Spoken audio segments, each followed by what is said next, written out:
156 উপজেলার নিরুত্তাপ নির্বাচনে ভোট গ্রহণ চলছে। কেন্দ্রে ভোটার উপস্থিতি হতাশাব্যঞ্জক, সতর্ক অবস্থানে আইন শৃঙ্খলা বাহিনী। রাজধানীর প্রতি বর্গ কিলোমিটারে বাস করছে ৪৫,০০০ মানুষ। জনসংখ্যা পরিবহনের ঘনত্বে পরিবেশে বিরূপ প্রভাবের আশঙ্কা। দীর্ঘদিন ধরে বেহাল গাজীপুরের কোনাবাড়ি কাশীপুর সড়ক, সামান্য বৃষ্টিতে জমে যায় পানি। দ্রুত সংস্কারের আশ্বাস স্থানীয় জনপ্রতিনিধির। এবং আগামী ২৮ জুন ইরানের প্রেসিডেন্ট নির্বাচন, ৩০ মে প্রার্থী নিবন্ধন। রাইসির দুর্ঘটনায় যোগসাজশ না থাকার দাবি যুক্তরাষ্ট্রের।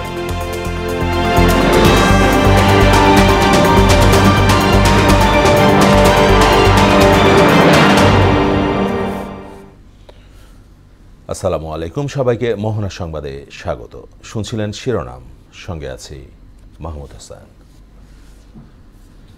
এবার বিস্তারিত। দ্বিতীয় ধাপে ১৫৬টি উপজেলায় চলছে ভোট গ্রহণ। সকাল ৮টায় শুরু হওয়া ভোট চলবে টানা বিকেল ৪টা পর্যন্ত। এ নির্বাচনে ৩ পদে ১,৮২৪ জন প্রার্থী প্রতিদ্বন্দ্বিতা করছেন।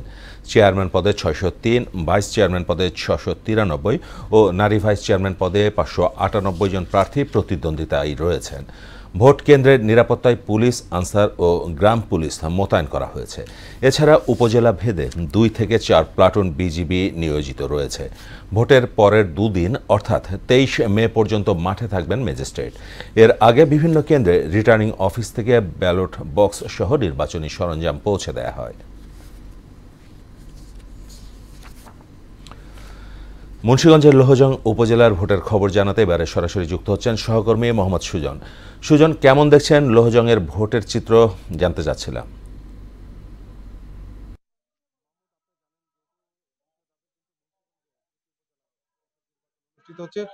এর মধ্যে মুন্সিগঞ্জ, টঙ্গিবাড়ি ও লোহজং উপজেলা, এই দুইটি উপজেলায় কিন্তু ৩,৫,০৩,৩16 ভোটার জন্য কিন্তু সকাল ৮টা থেকে ভোট শুরু হয়ে বিকাল ৪টা পর্যন্ত কিন্তু একটানা ভোট গ্রহণ শুরু হবে। আমি যে কেন্দ্রে আছি, এই কেন্দ্রে যদি সার্বিক চিত্র যদি বলি, সকাল থেকে কিন্তু বেলা বাড়ার সাথে সাথে ভোটের উপস্থিতিরা তেমনটি রয়েছেন। পাশাপাশি এই কেন্দ্রে যে মোট ভোটার হয়েছে ৬,৩৩২ জন ভোটার কিন্তু তাদের ভোটার রয়েছেন এখানে। এই কেন্দ্রে যে প্রিসাইডিং অফিসার দায়িত্ব রয়েছেন, তার সাথে কথা বলেছি। তিনি যেমনটি বলছেন, এখন পর্যন্ত যেহেতু সকাল ৮টা থেকে ১টা পর্যন্ত প্রায় ৩০% ভোট কিন্তু কাস্ট হয়েছে। যদি সার্বিক চিত্র বলি, যে মুন্সিগঞ্জে ১৪৫টি কেন্দ্রের মাধ্যমে কিন্তু ভোট গ্রহণ হয়েছে, শুরু হয়েছে। এর মধ্যে কিন্তু আইন শৃঙ্খলা ঝুঁকিপূর্ণ হিসাবে ৬৪টি কেন্দ্রকে ঝুঁকিপূর্ণ গ্রহণ করছে। সার্বিক বলা যায় যে পুলিশের পাশাপাশি র্যাব, বিজিবি, আনসার, বিডিবি তারাও কিন্তু এই নির্বাচনের সাথে জড়িত রয়েছেন। আমি কথা বলেছিলাম জেলা প্রশাসনের সাথে, তিনি যেমনটি বলছেন, যেহেতু এই নির্বাচনকে সুষ্ঠু অবাধ করার লক্ষ্যে যে আইন শৃঙ্খলা বাহিনীর পরিস্থিতি, সেই বিষয়টা কিন্তু তারা গুরুত্ব সহকারে দেখছে। সার্বিক যদি চিত্র বলি, আপনাদের এখানে নির্বাহী ম্যাজিস্ট্রেট রয়েছেন ২১ জন, ৩ জন অতিরিক্ত পুলিশ সুপারও কিন্তু এই নির্বাচনে যে দায়িত্ব রয়েছেন, তাদের যে আইন শৃঙ্খলা বাহিনী, সেই রক্ষা কিন্তু সবকিছু বলা যায়। সর্বশেষ বলা যায়, যেহেতু বেলা বাড়ার সাথে সাথে কিন্তু ভোটার উপস্থিতি বাড়বে, এমনটাই কিন্তু তারা এখানকার যে প্রিসাইডিং অফিসার আছে তারা বলছেন। এই ছিল মুন্সিগঞ্জে আমার কাছে নির্বাচনের সর্বশেষ পরিস্থিতি। সুজন, আপনাকে ধন্যবাদ। এদিকে এবার ঝুঁকিপূর্ণ ২৫০০ উপজেলা নির্বাচনের খবর জানাতে আমাদের সাথে সরাসরি যুক্ত হচ্ছেন সহকর্মী আজমির ইসলাম। আজমির, ২৫০০ ভোটের কি অবস্থা আমাদের জানাবেন?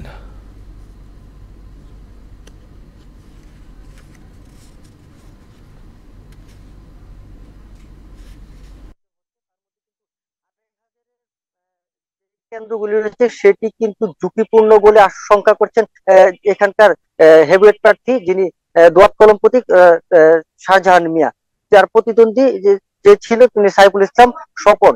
তার বিরুদ্ধে কিন্তু সকাল থেকে তিনি বিভিন্ন ধরনের অভিযোগ করে যাচ্ছেন, যে তিনি বলছেন যে তার এজেন্টকে ভিতরে প্রবেশ করতে দিচ্ছেন না এবং ভোটারদের ভয়ভীতি দেখাচ্ছেন। তবে এই বিষয়ে আমরা স্বপনের সাথে কথা বলে তিনি এই সব বিষয় সব অস্বীকার করেছেন। তিনি বলছেন এই ধরনের কোনো তার কর্মীরা কোনো কিছু করেনি। তিনি আইন শৃঙ্খলা নিয়ে যদি একটু কথা বলি, সেখানে নারায়ণগঞ্জের যে ভোট কেন্দ্রগুলি রয়েছে সেখানে ভোটার সকাল থেকে ভোটার উপস্থিতি কম থাকলেও বেলা বাড়ার সাথে সাথে ভোটারদের কিছুটা উপস্থিতি দেখা যায়। তবে আইন শৃঙ্খলা বাহিনী সদস্যরা কঠোর অবস্থানে আছেন। আমরা কথা বলেছিলাম জেলা পুলিশ সুপার শেখ গোলাম মোস্তফা রাসেলের সাথে তিনি আমাদেরকে জানিয়েছেন যে আইন শৃঙ্খলা বাহিনীর সদস্যরা কঠোর অবস্থানে আছেন, কোনো ধরনের অপ্রীতিকর ঘটনা যাতে না ঘটে। এবং আজকে আরো তারা আইন শৃঙ্খলা বাহিনী কঠোর অবস্থানে আছে যে কোনো ধরনের সহিংসতা যাতে না হয় এবং ভোটের পরও যাতে কোনো ধরনের সহিংসতা না হয় সেই বিষয়ে তারা কঠোর অবস্থানে আছেন। আমরা দেখেছি যে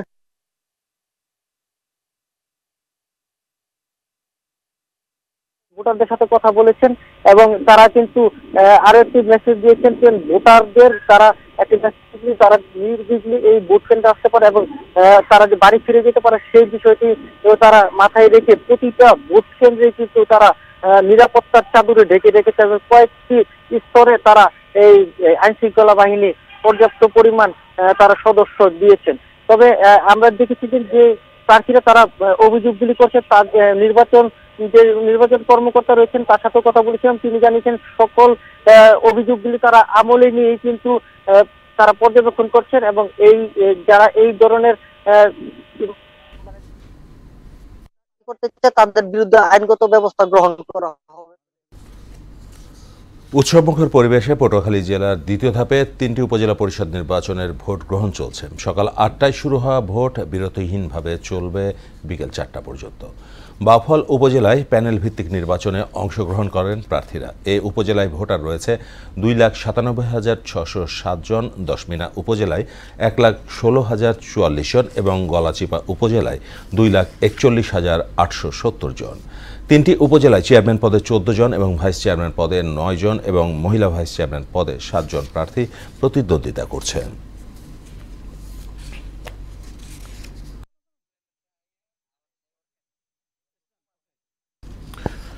দর্শক, নির্বাচনের আরো খবর জানতে উপকূলের জেলা পটুয়াখালী যাচ্ছে। এবার সেখানে রয়েছেন আমাদের সহকর্মী খোকন হাওলাদার। খোকন, বাউফলে প্যানেল ভিত্তিক নির্বাচনে ভোটার উপস্থিতি এই পর্যন্ত কেমন দেখেছেন আমাদের জানাবেন।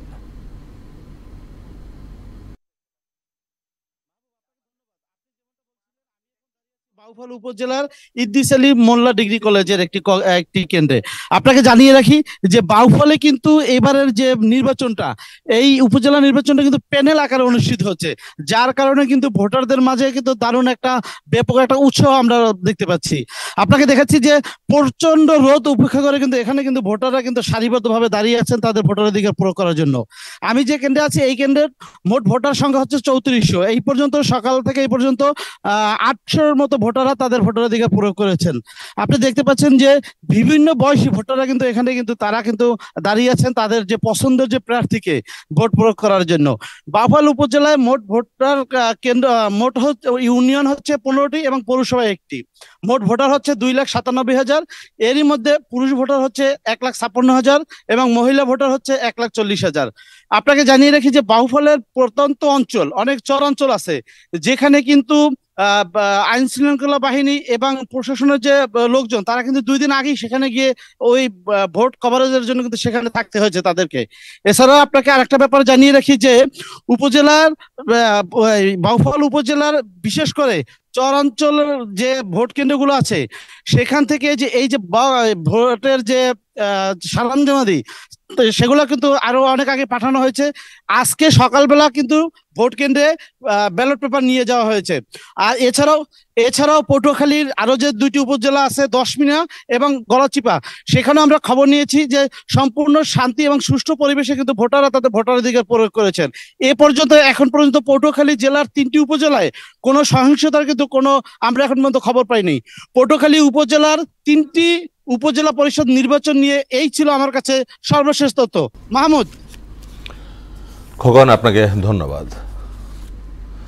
গাজীপুর সিটি কর্পোরেশনে কোনাবাড়ি কাশিমপুর রাস্তাটির বেহাল দশা দীর্ঘদিন ধরে। সামান্য বৃষ্টিতে পানি জমে থাকে এই রাস্তাটিতে।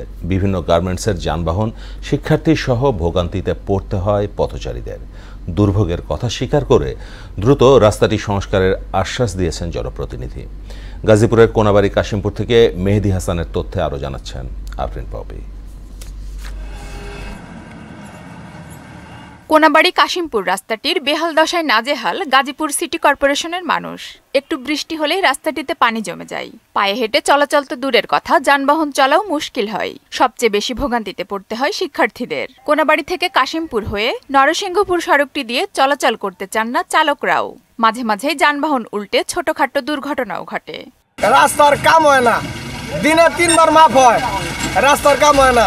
আমরা যে কত বিপদের মধ্যে আছি একমাত্র যারা আমরা ওয়ার্ক করতেছি, জীবনের তারা আমরা দৌড়াচ্ছি, তারাই আমরা বুঝতে পারি যে আমরা কতটা অসহনীয় অবস্থা আমরা জীবনযাপন করতেছি। পাত্তি ভাঙে, সাক্ষার ক্ষতি হয়, এইগুলাই হইলো তাই আমাদের সমস্যা। এইভাবে তো মানে যাতায়াত সম্ভব না। এভাবে কি যাতায়াত সম্ভব? দেখেন পোলাপালে হাঁটতে কষ্ট, স্কুলে যেতে কষ্ট, সব দিকেই আমাদের কষ্ট। অনেক সময় আমরা স্কুল ড্রেস পরে যাই, স্কুলের কাপড় নষ্ট হয়ে যায়। বৃষ্টির কারণে দেখা যায় যে রাস্তাটা অনেক কাদা উঠে যায়, যাইতে পারে না, স্কুল ড্রেসে ময়লা পড়ে। নাগরিক ভোগান্তির কথা মাথায় রেখে দ্রুত সড়কটি সংস্কারের আশ্বাস দিলেন এই জনপ্রতিনিধি। দ্রুত এই রাস্তাটা করে দেওয়া হয় এবং করা যায়, তার জন্য যে ব্যবস্থা করা লাগে, যেখানে কথা বললে কাজ হবে, তার জন্য চেষ্টা করে যাচ্ছে খুব দ্রুতই ইনশাল্লাহ আমাদের বিশ্বাস রাস্তাটা কাজ সম্পূর্ণ হবে। সড়কটি সংস্কার করা হলে স্কুলে যাওয়া আসায় স্বস্তি মিলবে শিক্ষার্থীদের। কোনাবাড়ি কাশিমপুর সড়কটি দ্রুত সংস্কারের দাবি ভুক্তভোগীদের। আফরিন পপি, মোহনা সংবাদ। ক্রমবর্ধমান হারে রাজধানী ঢাকাতে বাড়ছে জনসংখ্যা ও পরিবহনের ঘনত্ব। বিবিএসের সর্বশেষ তথ্য অনুযায়ী ঢাকায় প্রতি বর্গ কিলোমিটারে বসবাস করছে ৪৫,০০০ মানুষ। সকল কর্মকাণ্ডে শহরমুখী হওয়া এই ঘনত্বকে বাড়িয়েই চলেছে। এর প্রভাব পড়েছে পরিবেশের ওপর, ফলে বসবাসের জন্য অনুপযুক্ত হয়ে উঠছে এই শহর। মিরাজ সুমনের ক্যামেরায় জাহিদ সবুজের 2 পর্বের ধারাবাহিকের আজ দেখুন শেষ পর্ব। এই শহরে যেদিকেই চোখ পড়বে সেদিকেই দেখতে হয় মানুষ নতুবা যন্ত্রযান। অধিক জনসংখ্যার ভার আর দ্রুত বেড়ে চলা যানবাহন এই শহরকে উত্তপ্ত করে ফেলেছে। বেড়েছে তাপপ্রবাহ আর পরিবেশের বিরূপ আচরণ।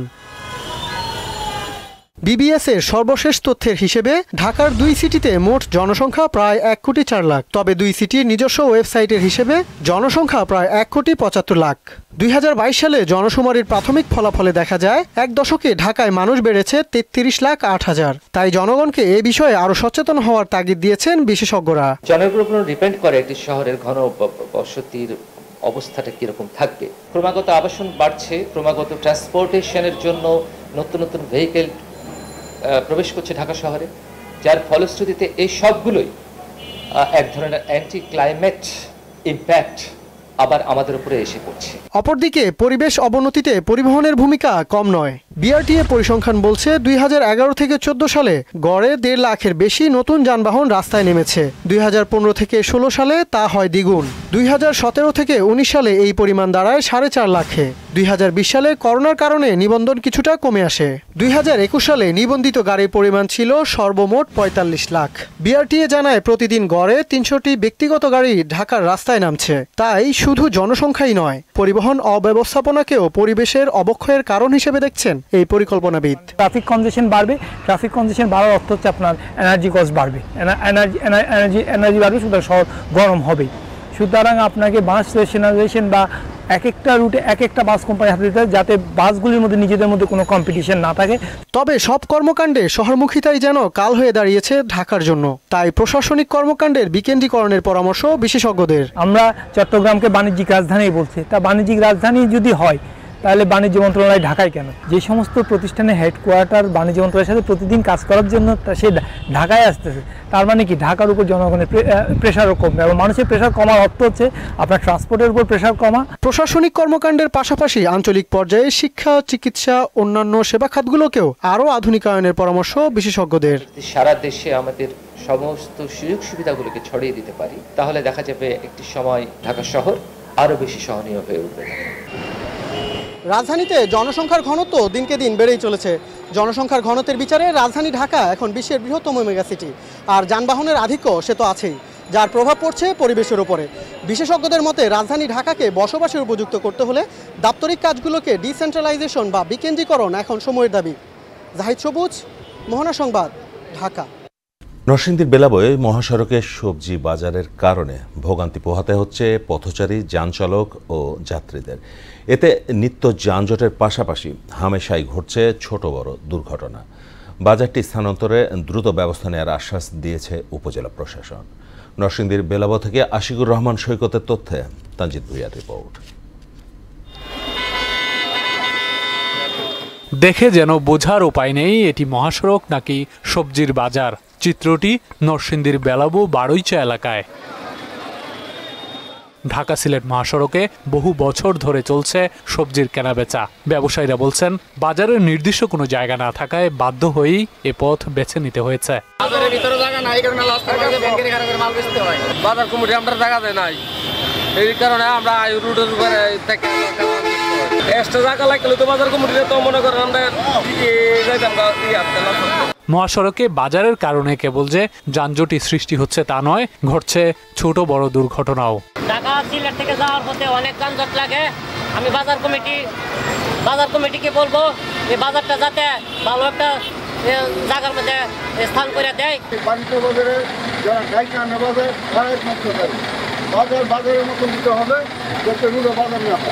বিষয়টি নিয়ে গত বাধা কথা বললেন বাড়ইচা বাজার কমিটির সাধারণ সম্পাদক। শিবপুর বাজার থেকে বাড়িচা বাজার পর্যন্ত রুটসের হাইওয়ে জায়গা না, শুধু সরকারি জায়গা প্রায় 100 ফিট লম্বা করে অনেক বড় জায়গা আছে, সরকারি জায়গা। আমরা চিন্তা করছি এই জায়গার যখন ভরাট হইব আমরা সম্পূর্ণ কাঁচামাল নিয়ে এই সরকারি জায়গা নিয়ে যাবো, তাহলে আর যানজট থাকবে না।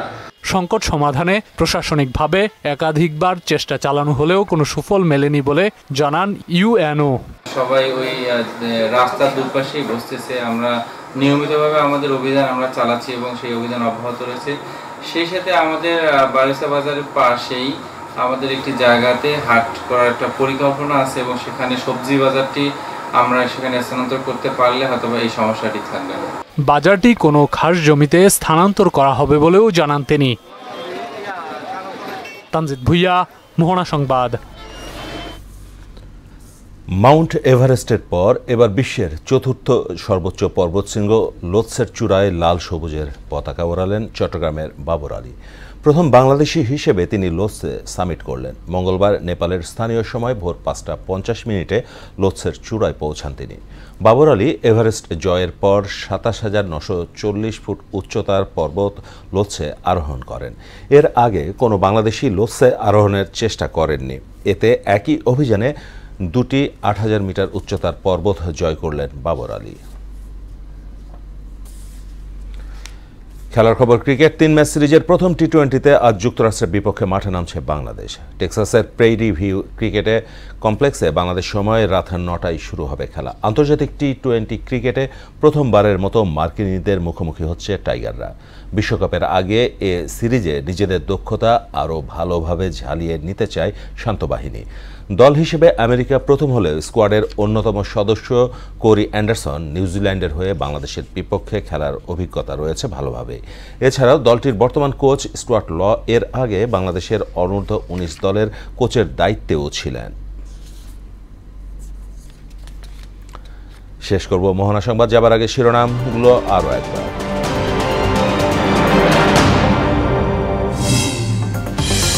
156 উপজেলার নিরুত্তাপ নির্বাচনে ভোট গ্রহণ চলছে। কেন্দ্রে ভোটার উপস্থিতি হতাশাব্যঞ্জক। সতর্ক অবস্থানে আইন শৃঙ্খলা বাহিনী।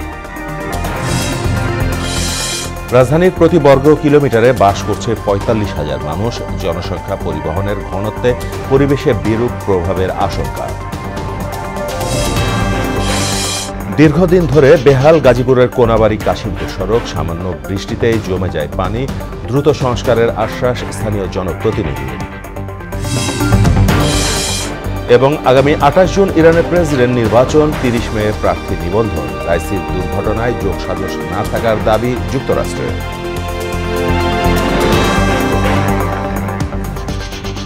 এই ছিল মোহনা সংবাদে। পরবর্তী সংবাদ বিকেল 5:30টায়। এছাড়া মোহনার সবশেষ খবর জানতে ভিজিট করুন www.mohana.in। সংবাদ দেখতে পারেন ফেসবুক ও ইউটিউবে। এতক্ষণ সঙ্গে থাকার জন্য সবাই